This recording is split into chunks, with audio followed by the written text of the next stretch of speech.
9 jours eza ya moyibi mukolo moko eza ya mukolo eloko oyebike mobali ayeba fungoli porte abombi mobali wana na sima mbetu mobali akoti na kolemba nyonso to aza tellement desi bandeko na biso ya basi bosalaka makambo ya boye malamu kutozwa no ata marteau mutu abeta ko bibotu ya marteau obala ye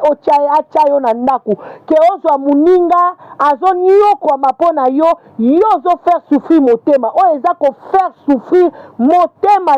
ya moninga basi to mibali o bosalaka boye en tout cas bo revoir façon na bino ya kosala eza malamu te chéri uti musala otiki musala okoti mbala moko ye kolala lisusu lata basapatu kende musala lobi yezo tinanga na ke musala makasi boye po nazoka bien te nakendaki musala na oki bien te yango na zongi alobi ozoka bien te toke kasi na cuisine na peso mai alobi opesanga mai na cuisine ndeni yo kende kozwela nga mai oyelanga